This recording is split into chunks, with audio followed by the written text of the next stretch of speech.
Parliament चल रहा है, आप लोग जानते हैं, और वफ़ की मीटिंग हर हफ्ते लंबे तक चलती है। वक़्फ में ऐसा भी हुआ है कि जिसका वक़्फ से कोई ताल्लुक़ नहीं हो, आरएसएस से लोगों को बुलाया जाता है। हमने बाकायदा लिख के चेयरमैन साहब को कहा कि आप सिर्फ उन लोगों को बुलाएं, उन लोगों से मशवरा करें जिनका इसमें कोई स्टेक हो, हिस्सेदारी हो।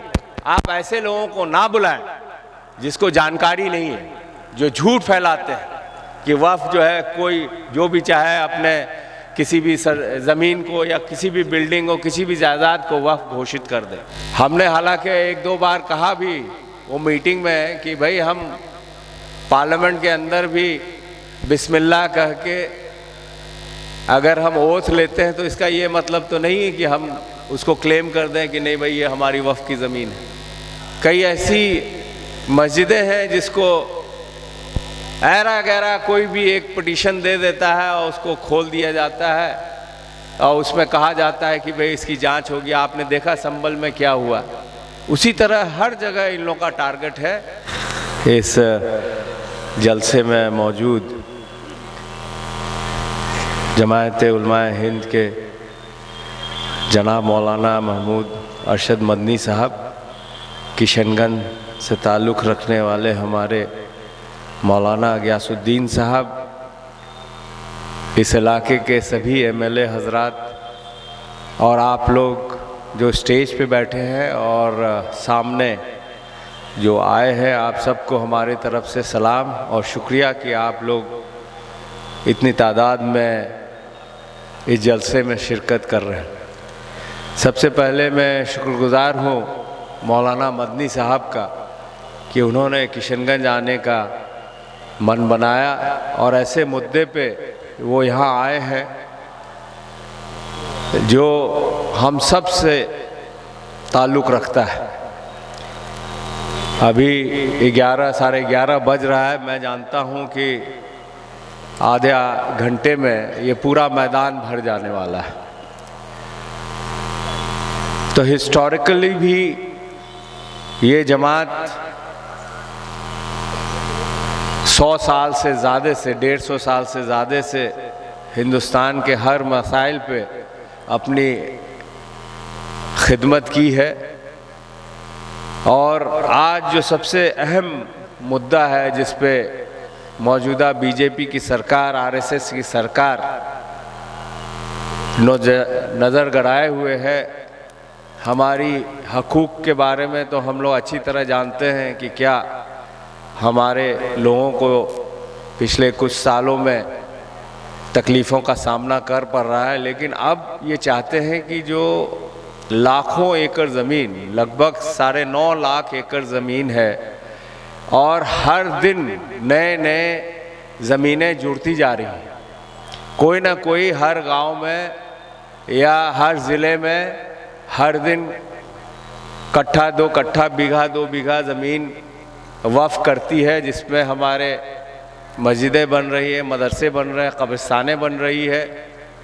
कोई ऐसे प्रॉपर्टी हैं जो करोड़ों की लागत की होगी, वो वफ़ किए जा रहे हैं। लेकिन अफसोस की बात है, जैसा हमसे कबल अख्तर साहब ने कहा कि हम अपनी ज़मीन पे जो सही इस्तेमाल है उसका हम सही इस्तेमाल नहीं कर रहे हैं और उसी का ये बहाना बना के उसमें रद्दो बदल करना चाहते हैं। इत्तफाक से ये बिल पिछले पार्लियामेंट के सेशन में लाया गया, इंट्रोड्यूस किया गया। हम लोग इंडिया अलायंस के सभी साथियों ने, हमारे नेता राहुल गांधी के तरफ से हमने इस पे नाराज़गी दिखाई तो इन लोगों ने जेपीसी बनाया। उस 31 एमपीज़ के लिस्ट में एक मुझे भी रखा गया है। मेरे पार्टी ने, कांग्रेस ने 4 कांग्रेसी मेंबरान में मुझे भी उसमें शामिल किया और हर मीटिंग में लगभग मैं रहा। सरकार के तरफ से अभी टीवी चैनल्स में भी हम लोग देख रहे हैं, ये बताया जा रहा है, गुमराह किया जा रहा है हिंदुस्तान के लोगों को, ख़ास करके हमारे गैर मज़हब के लोगों को कि मुसलमान जो ज़मीन चाहे उसको कह देगा कि ये वक्फ की ज़मीन है। तो इस तरह की अगर बयानात होंगी तो जाहिर है कि उनको अच्छा नहीं लगेगा और उसका नतीजा ये होगा कि जो नफ़रत की वो सियासत कर रहे हैं वो नफ़रत और बढ़ती जाएगी। और उसी का नतीजा है अभी हाल कुछ महीनों में हम लोगों ने देखा कई ऐसी मस्जिदें हैं जिसको ऐरा गैरा कोई भी एक पिटीशन दे देता है और उसको खोल दिया जाता है और उसमें कहा जाता है कि भाई इसकी जांच होगी। आपने देखा संभल में क्या हुआ। उसी तरह हर जगह इन लोगों का टारगेट है कि आपस में भाइयों को लड़ाया जाए और हम लोग हर वक्त तनाव में रहें। और तनाव में जब कोई भी समाज रहता है वो कभी तरक्की नहीं कर पाती।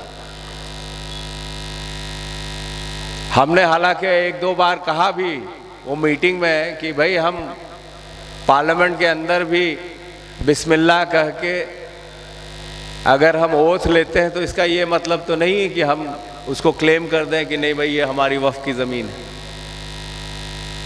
तो ऐसे भी एक हमारे साथी ने कहा कि वे चलती हुई ट्रेन में हमारे कई भाई बहन हैं नमाज पढ़ लेते हैं तो क्या वो ट्रेन हम कह सकते हैं कि वक्फ की है? ये बेबुनियादी बात है। लेकिन जैसा मैंने शुरू ही में कहा कि लोगों के बीच में नाइत्तेफाकी फैलाने के लिए झूठ फरेब बोलना इनका शुरू से आदत रहा है। लेकिन मैं एक चीज़ ज़रूर कहना चाहूँगा कि हमारी वक्फ की ज़मीन पे जो अरबों खरबों की लागत से है, जहाँ पे स्कूल चल सकते हैं, जहाँ पे अच्छे मदरसे चल सकते हैं, जहाँ से आमद हो सकती है, जो हम अपने गरीब गुरबा साथियों के लिए खर्चा कर सकते हैं, वो क्यों नहीं हो पा रहा है? हम लोग यहाँ किशनगंज आसपास के लोग हैं, हम लोग को ये भी पता नहीं है ज़्यादातर लोगों को कि हमारे गांव में कौन कौन सी वक्फ की जायदाद है और कौन कौन उसका नाजायज़ फ़ायदा उठा रहा है। ये तो हमें करना पड़ेगा। हमारे पूर्वजों ने या हमारे अपने परिवार के फैमिली के लोगों ने जो वक्फ किया, क्या सोच के किया कि इसका सही इस्तेमाल होगा? तो अगर सही इस्तेमाल नहीं हो रहा है तो इसका गुनहगार तो हम सब है कि नहीं? हमको निगरानी रखनी है। किशनगंज शहर में ऐसी ऐसी ज़मीनें हैं कि जिससे करोड़ों रुपए की आमद हो सकती है। कई लोग ऐसे हैं जिसका इलाज नहीं हो पाता, कई लोग ऐसे हैं शादियों में दिक्कत होती है, कई लोग ऐसे हैं कि पढ़ाई के लिए एग्ज़ाम के लिए रकम नहीं हो पाता। तो अगर इसके सही इस्तेमाल हम लोग कर पाए तो काफ़ी हद तक मसाइल दूर हो सकते हैं। आज मदनी साहब हज़रत यहाँ मौजूद है, उनकी सदारत में, उनके जमात के सदारत में हिंदुस्तान में बहुत बड़े बड़े कारनामे हुए और हम लोग जानते हैं कि कितनी कुर्बानियाँ आप लोगों ने दी है और देते आए हैं। हम लोग का हर जो भी आपका फैसला होगा उसमें हम लोग किशनगंज के लोग पीछे नहीं रहेंगे, ये मैं आपके तरफ से कहना चाहता हूँ। क्या भाई इजाज़त है? कोई तकलीफ तो नहीं है ना? बस इतना ही कहूँगा। कल मैं इसी प्रोग्राम के लिए आया था, आने में तबीयत ख़राब हो गई, अभी फिर जाना है चूँकि पार्लियामेंट चल रहा है, आप लोग जानते हैं, और वक्फ की मीटिंग हर हफ्ते लंबे तक चलती है। वक्फ में ऐसा भी हुआ है कि जिसका वक्फ से कोई ताल्लुक़ नहीं हो, आरएसएस से लोगों को बुलाया जाता है।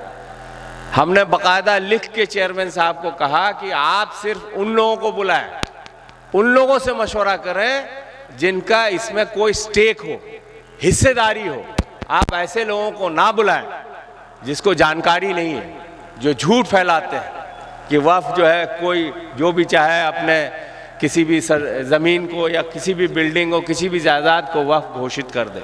ऐसा कहीं हुआ नहीं है और ना कभी होगा, क्योंकि वक्फ के लिए सबसे ज़्यादा अहम ये है जो आपकी हलाल की कमाई से आपकी चीज़ है, आप वही वक्फ कर सकते हैं।